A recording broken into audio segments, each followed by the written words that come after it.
In this video lesson, we are going to look at nuclear reactions, and in particular, we are going to look at defining the term unified atomic mass unit.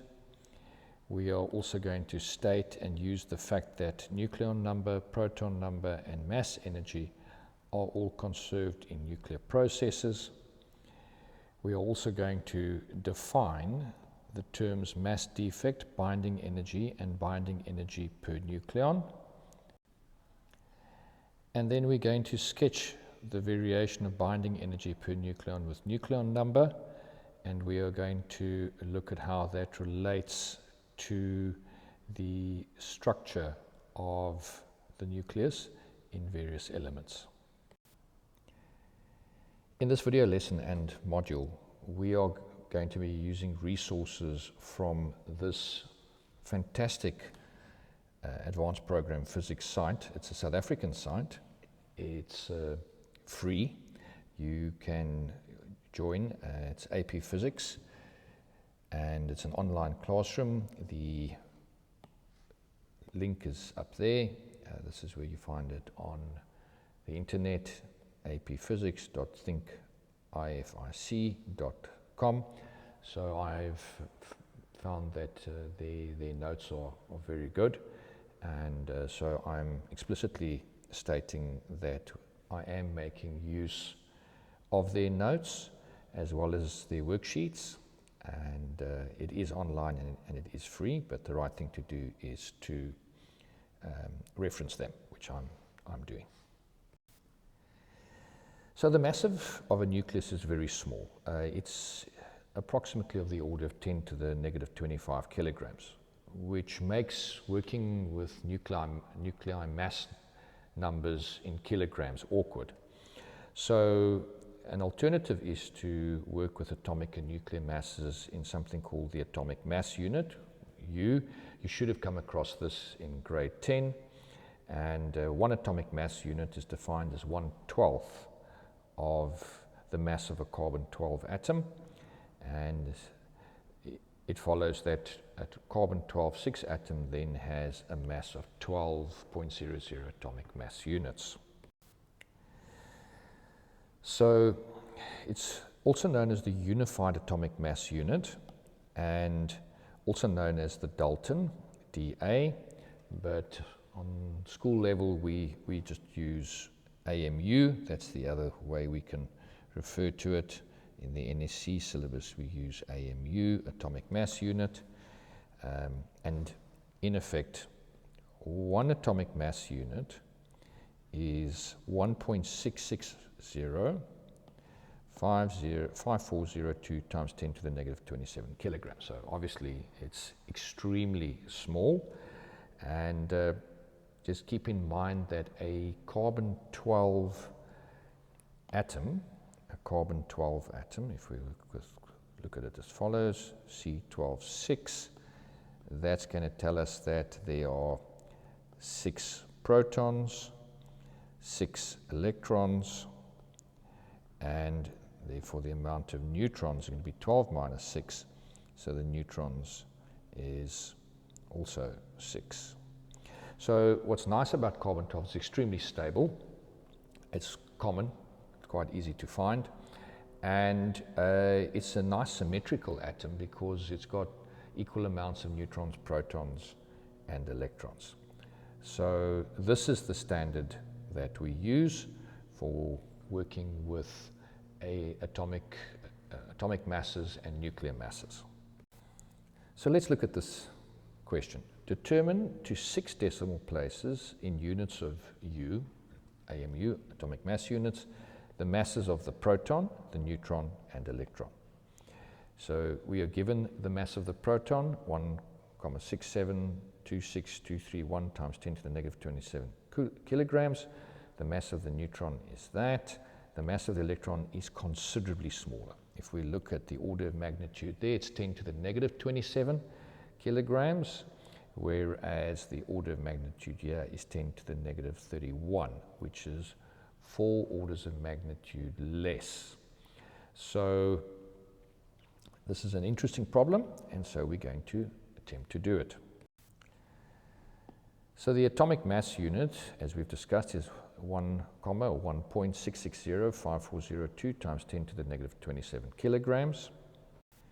Taking the mass of the proton, which is 1,6726231 times 10 to the negative 27 kilograms, and dividing it by the mass in kilograms per atomic mass unit,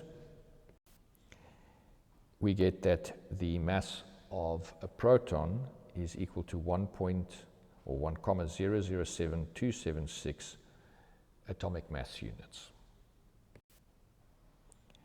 Now taking the mass of a neutron, which equals 1,6749286 times 10 to the negative 27 kilograms, and dividing it by the mass in kilograms of an atomic mass unit,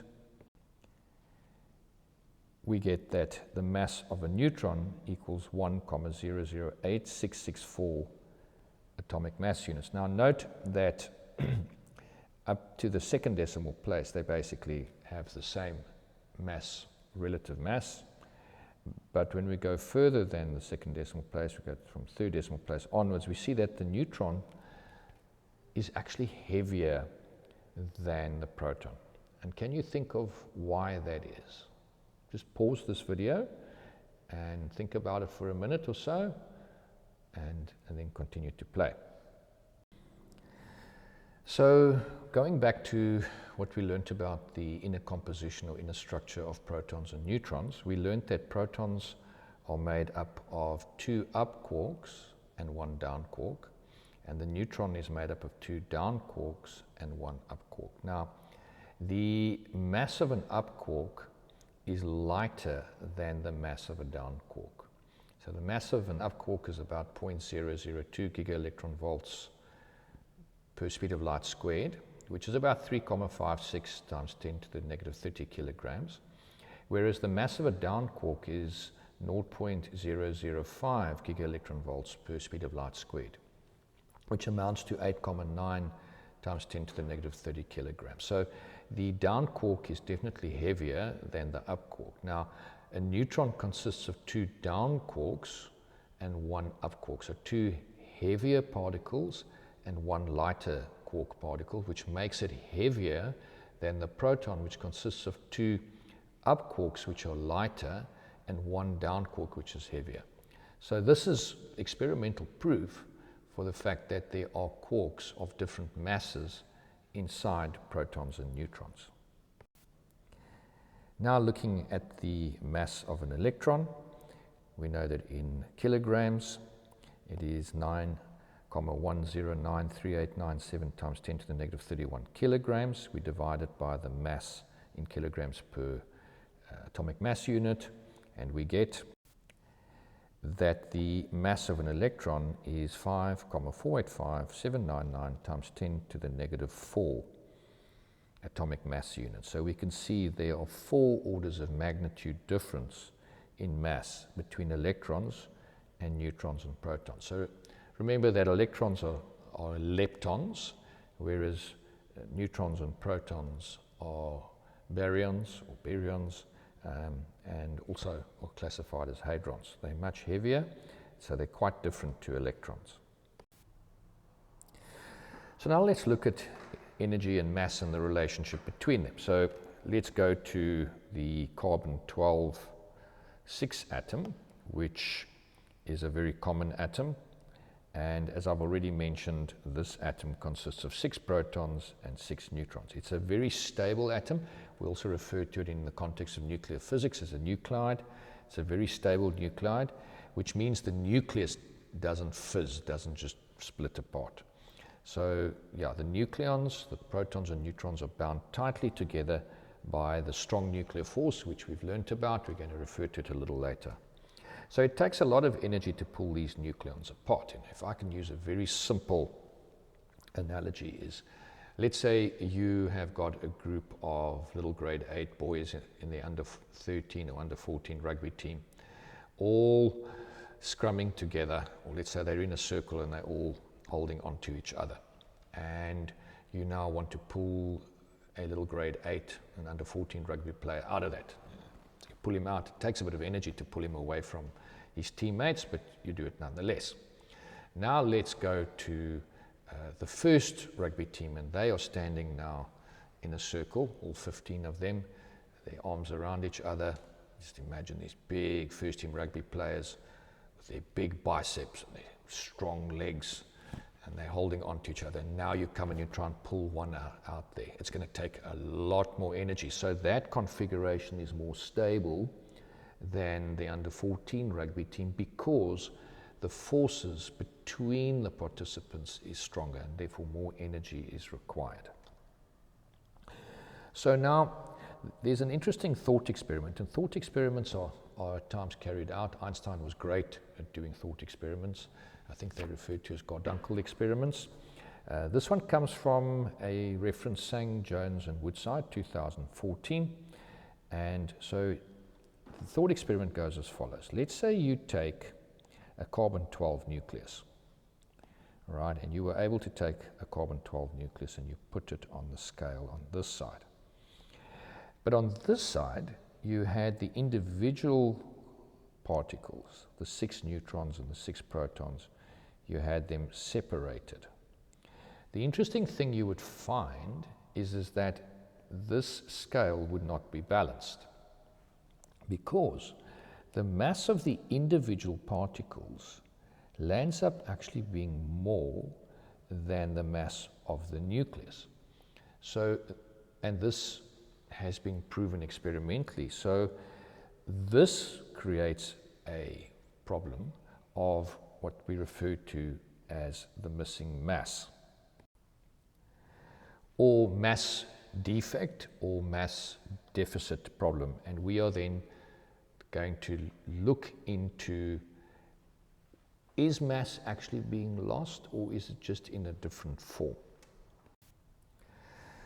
So in the thought experiment, we consider dismantling the carbon-12 nucleus, and in order to do that, we need to do work. So we have to inject or add energy into the system in the form of work. Remember, work is a transfer of energy from an agent to an object. And so by putting energy into the nucleus to pull it apart, we actually increase the potential energy of the individual nucleons. It's a bit like you've got an object on the ground, where let's say your potential energy is 0 by definition. Let's say that's our 0 potential. And now you take it and you move it away from the 0 potential, away from the ground. The potential energy increases. So in this case, we are now moving particles that were in the nucleus, we're moving them away. So in this reference, the authors say the following. It says, we can think of the nucleons within the nucleus as sitting in a deep potential well, which results from the strong nuclear forces that hold the nucleus together. When we separate the nucleons, we lift them out of this potential well, giving them more nuclear potential energy. So if we now look at the potential well, I've drawn a representation of it.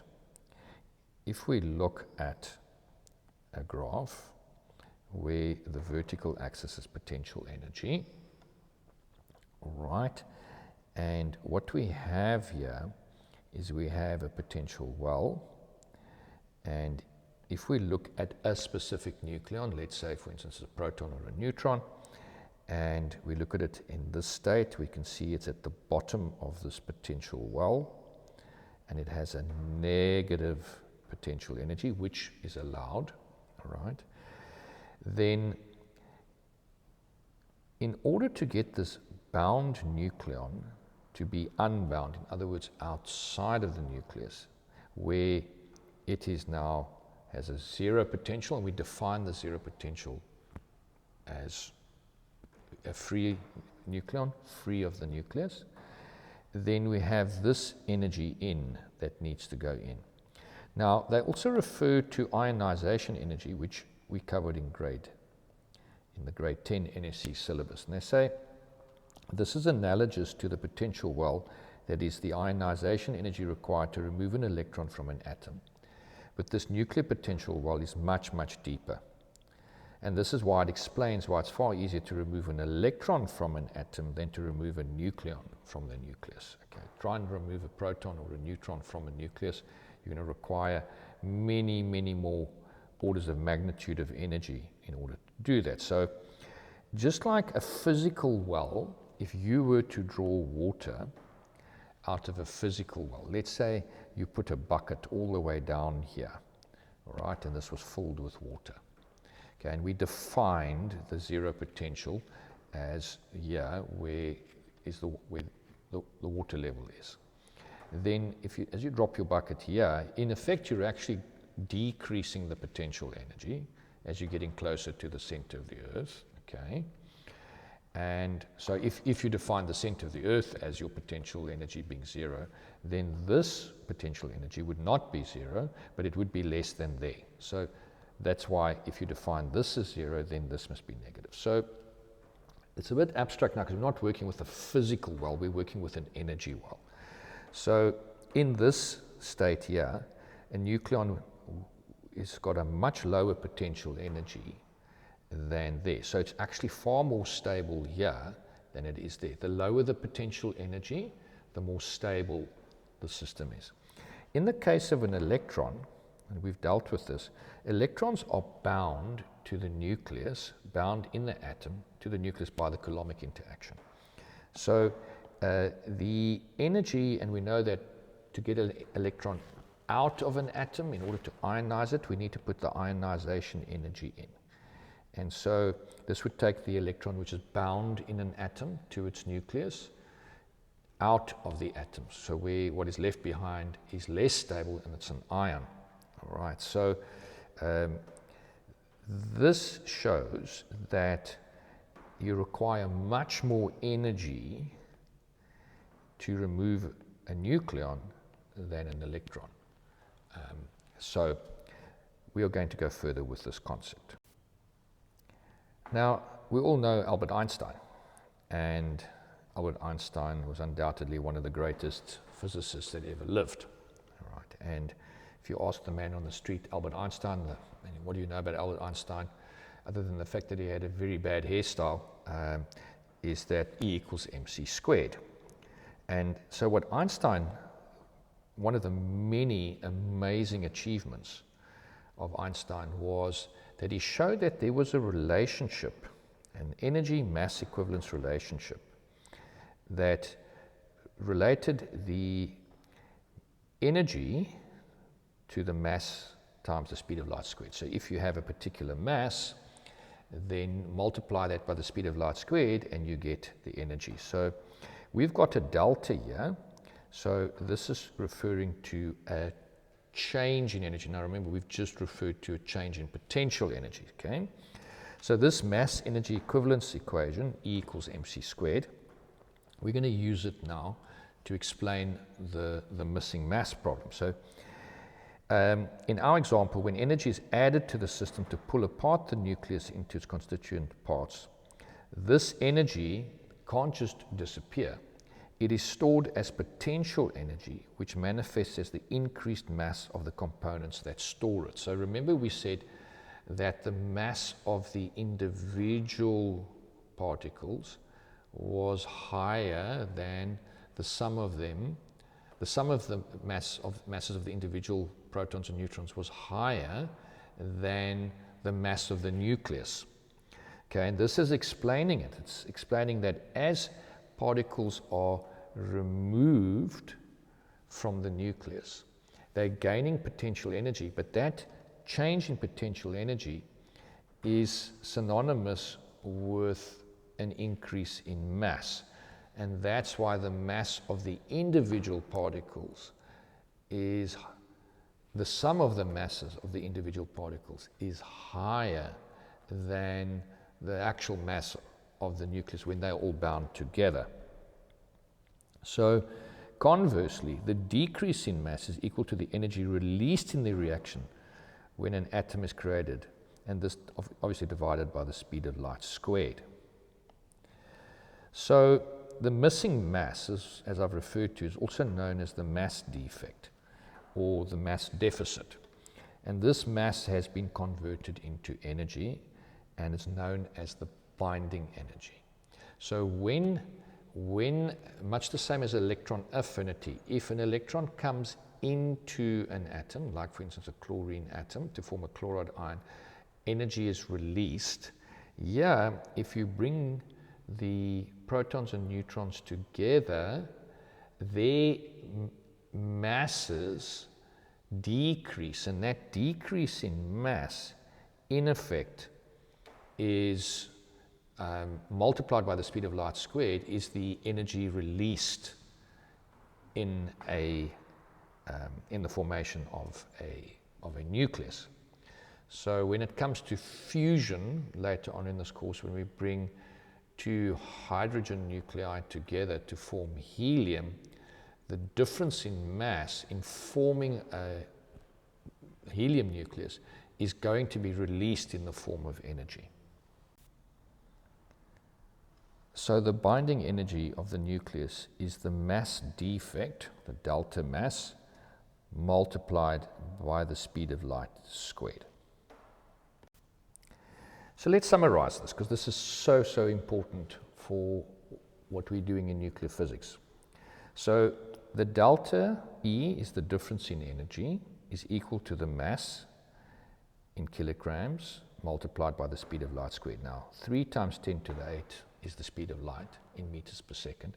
Squaring it gives us 9 times 10 to the 16, which is approximately 10 to the 17. So we can see it's a massive number. So if you've got a bound nucleon, work needs to be done in order to change the potential energy to form an unbound nucleon. So in other words, if we look closely here, the work done, which is done to change the potential energy from there to there, increasing it, is going to equal delta M. That is the mass defect or mass deficit, which is the mass of the unbound nucleon minus the mass of the bound nucleon. And that's going to be greater than 0, because remember we've explained that the unbound nucleon has got a higher mass than the bound nucleon. All right, we've got it there, we've stated it there. So this is the binding energy. When an unbound nucleon is now brought in toward a nucleus, it then releases energy. So we see that the change in mass, there will be a decrease in mass. That decrease in mass can be balanced with the energy released divided by the speed of light squared. So this is just to summarize what we've learned. So when you take a bound nucleus, a bound nucleon away from the nucleus, and you make it unbound, energy goes in, work is done. That work that is done increases the potential energy of the bound, the nucleon, which is now unbound, therefore increasing its mass, because my energy presents itself as mass in this case. But when we do it in reverse, then energy is released, and that difference in mass is basically the energy released divided by the speed of light squared. So what binds nuclear particles together? Well, Coulomb's law states that the electrostatic force of attraction between two charges Q1 and Q2 is directly proportional to the product of the two charges and inversely proportional to the distance between their center of masses squared. So Fe, in the NSC syllabus we just use F, is equal to K, which is Coulomb's constant, 9 times 10 to the 9, multiplied by charge 1, multiplied by charge 2, so therefore the force is directly proportional to the product of the charges, divided by the distance between the charges squared, radius squared. So that means that the force, the electrostatic force, is inversely proportional to the distance squared between the charges. So in a nucleus, we find that, or should I say in an atom, we have electrons which are negatively charged being attracted to protons in the nucleus which are positively charged. So if this is a proton in the nucleus and there is an electron in one of the energy levels. There we go. Then opposite charges attract.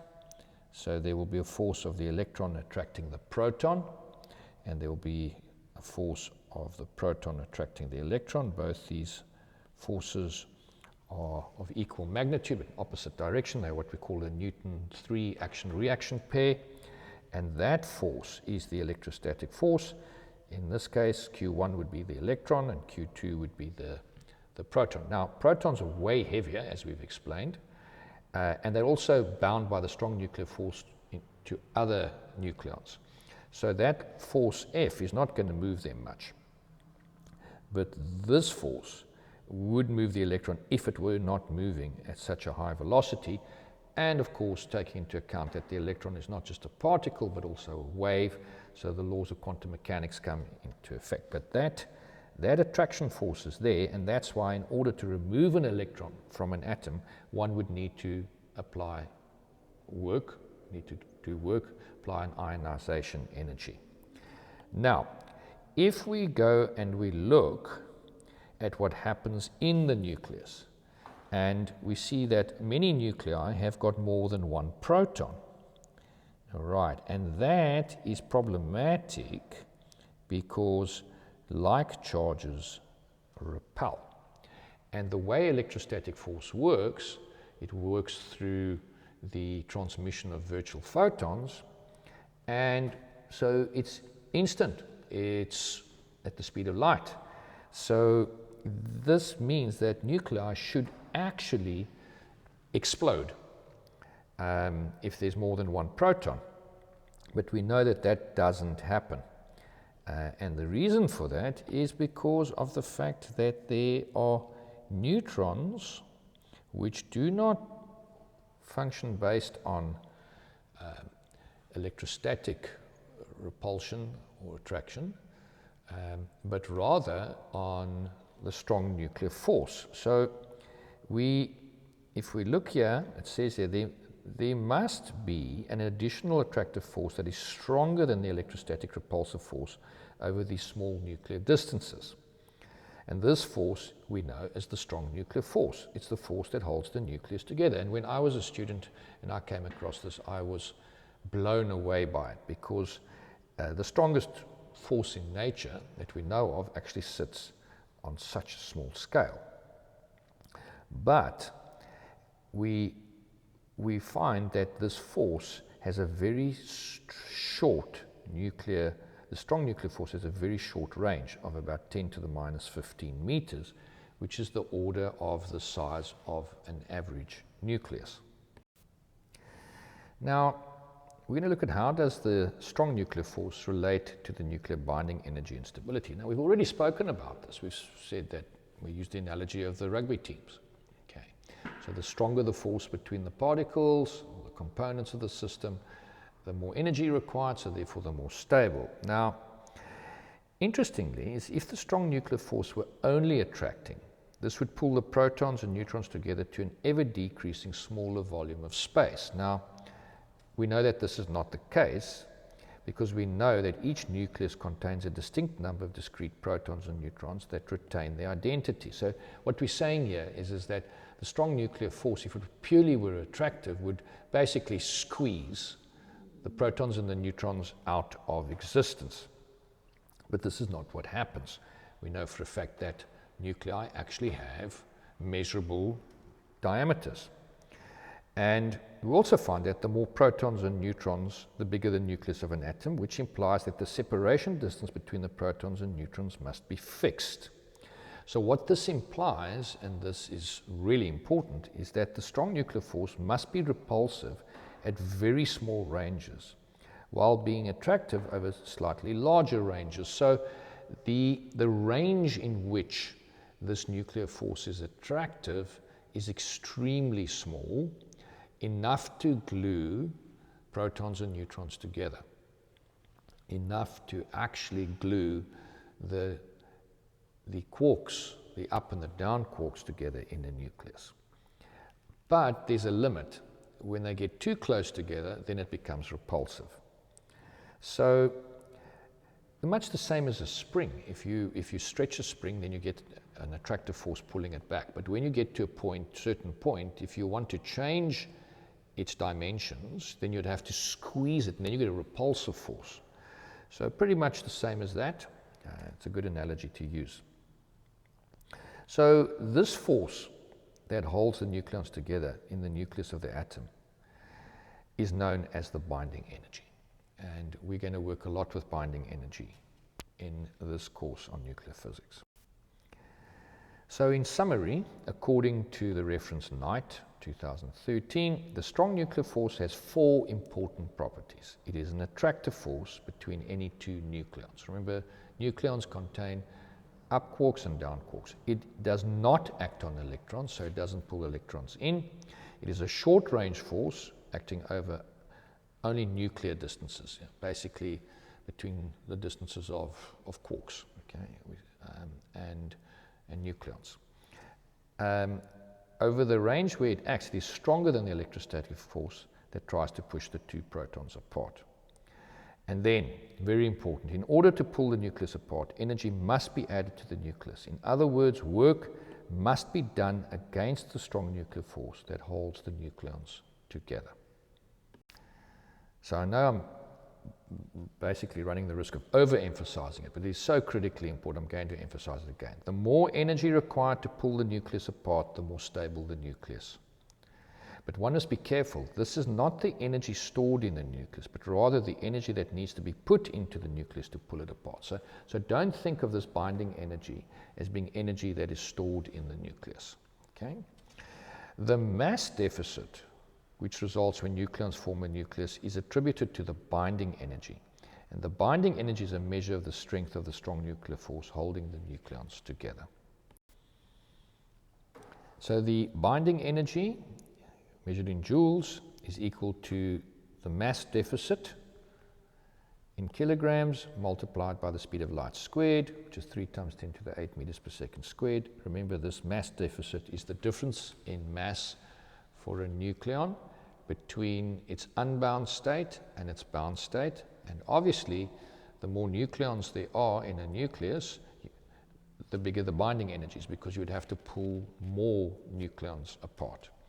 So a good definition for the binding energy is that the minimum energy required to pull a nucleus apart is called the binding energy of the nucleus. And as we've already discussed, the binding energy is proportional to the strength of the strong nuclear force. The greater the strong nuclear force, the greater the binding energy for the nucleus. So let's consider this example. Calculate the binding energy per nucleon for the nuclide 56 iron 26. They give us the mass of a neutron as 1,675 times 10 to the negative 27 kilograms. The mass of a proton equals 1,673 times 10 to the negative 27 kilograms. And that the mass of one iron 56 nucleus is 9,288 times 10 to the negative 26 kilograms. Now, note that this is the total mass of 56 nucleons. And it is 9,288 times 10 to the negative 26 kilograms. All right, so that is the total mass of a bound of the neutrons and protons bound in the nucleus. Now, when we work out the mass of all the neutrons and the mass of all the protons in this system, when they are unbound, this is the unbound masses, then we're going to find it's going to be bigger than this mass. And we are going to work out what the binding energy is by looking at the mass difference and multiplying it by the speed of light squared. So step number 1 is to calculate the mass defect. So we work out the number of neutrons. Well, the mass number is 56. The atomic number is 26, that's the number of protons, so the difference between them gives us the number of neutrons. So, the mass defect is the mass of all the protons and neutrons that make up the nucleus when they are in an unbound state, subtracting the mass of all the nucleons when they're bound in the nucleus. So that's the mass of the nucleus. So we have 30 neutrons multiplied by the mass of an unbounded neutron, plus 26 protons multiplied by the mass of an unbounded proton, minus the total mass of the nucleus of an iron 56 atom. And when we work this out, we get 8,68 times 10 to the negative 28 kilograms. This is the missing mass, and this is key. The second step is now to calculate the binding energy of the nucleus. So we know that the binding energy is basically the missing mass, or the mass defect, multiplied by the speed of light squared. And so that's going to be 8,680 times 10 to the negative 28 kilograms, multiplied by 3 times 10 to the 8 squared. And this gives us that the binding energy is 7,812 times 10 to the negative 11 joules. Now, when calculating the binding energy per nucleon, what we're going to do is we're going to take the total binding energy, and that would be the energy required, or the work that would need to be done by an external source in order to disassemble the nucleus, so that at the end all 56 nucleons, 26 protons and 30 neutrons, are completely unbounded and are not interacting with each other. So that amount, that binding energy there, that's the amount of work that would need to be done to disassemble all 56 nucleons in the nucleus from each other. Now, the binding energy per nucleon, we take that total binding energy and we work out an average value for that particular nucleus, and we divide it by the total number of nucleons. And that gives us the binding energy per nucleon being approximately 14 times 10 to the negative 13 joules per nucleon for that particular nucleus, the iron nucleus of an iron 56 isotope. Now, this is a very important graph which we are going to be using extensively in this module, and it's the graph that shows the binding energy per nucleon for the different elements.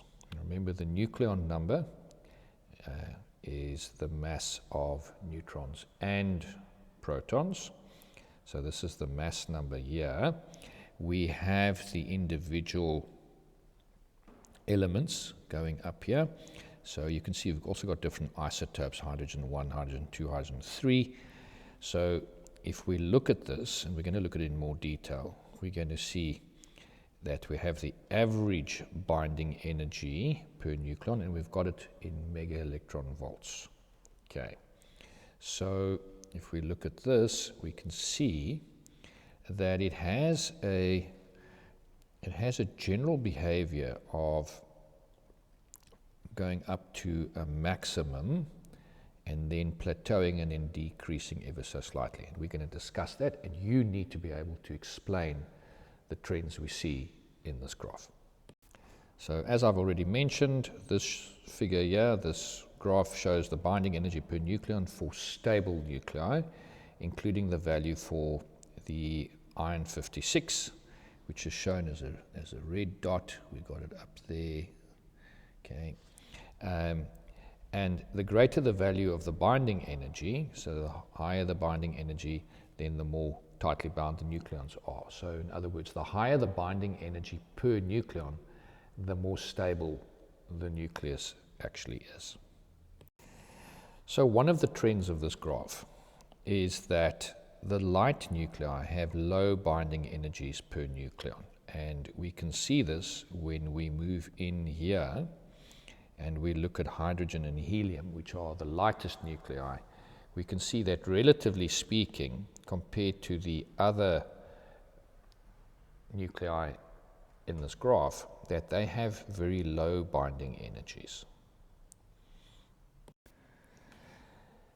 Another aspect that is important to consider is the fact that the helium nucleus is anomalous, and we're talking about the helium-4 and not the helium-3 isotope.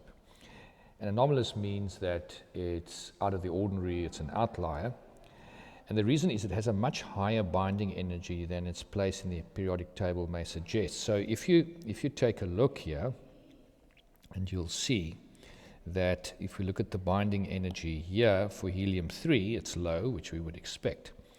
But for helium-4, it's extremely high. And we can see it's an outlier because we would expect the trend to be like that. But there's a spike here in the average binding energy per nucleon, which shows an unusual stability in the nucleus of the helium-4 isotope. And what we find, another way of saying it, is that it's actually showing that the nucleons are more tightly bound than their neighbors. And this is due to what they call closed shells, in much the same way that the graph of atomic ionization energies peak for closed electron shells. Now, the shells that we're talking about here are not electron shells, but these are what they call nuclear shells. And if you study nuclear physics further, you get what they call magic numbers, where certain magic numbers have exceptional stability. So this is what the shells they are referring to. These are nuclear shells based on something called the nuclear shell model. There's different models for the nucleus, also there's something called the liquid drop model for the nucleus, where the nucleus is viewed as a drop of matter. But this is based on something that goes beyond the scope of this course. So we are going to now move further and look at other trends in this graph. Another observation is that when one looks at the nuclides with mass number greater than 20, we find that there's not much variation in binding energy per nucleon. And it's because it is the short range of the strong nuclear force that explains why the binding energy per nucleon hardly varies from a mass number greater than 20. So let's look at that. All right, so if we look here, we'll see that when we get to 20, there's 20, right, we go up there, then we see that the difference is actually not that pronounced. We're finding that we're packing a lot of neutrons and protons into these shells that I was referring to. They're very close together, they're bound very tightly, and so there isn't that big a difference between, for instance, the binding energy of uranium-235, which we use as war-grade enriched uranium, and iron, which sits there, which is has the maximum binding energy per nucleon. So this is because of the fact that the range of the strong nuclear interaction is very much on that scale where packing these nuclei together would be on that scale as well. And so the fourth observation is that the greatest value of the binding energy per nucleon is found for iron 56. I've alluded to this already, which means that the isotope of iron requires the most energy per nucleon to dismantle it into separate nucleons when compared with other naturally occurring nuclides. And so therefore iron 56 is thus the most stable isotope in nature. And we'll review this, or encounter it again, when we look at nuclear processes as well as nuclear processes in stars. But I would like to just refer to the graph, and there we can see that iron 56 and nickel, for that matter, have the highest binding energies per nucleon of all the naturally occurring stable isotopes on the periodic table. So it's really very important that what we've covered, that you understand and that you can explain in a test or an exam, because this graph will most certainly come up in your tests and exams. So an important question to answer is the following: why does the nucleus have neutrons at all? And the answer is related to the short range of the strong nuclear force. So we've already discussed the fact that protons exert a repulsive electrostatic force on one another, and due to the long range of the electrostatic force, this repulsive force extends throughout the nucleus. But now when it comes to the strong nuclear force, the strong nuclear force has a very short range, and so a proton only experiences an attractive force from the very few other protons with which it is in close contact with. So in a big nucleus, the strong nuclear interaction will glue protons together that are in a close proximity to each other. But that strong nuclear interaction will not extend throughout a large nucleus.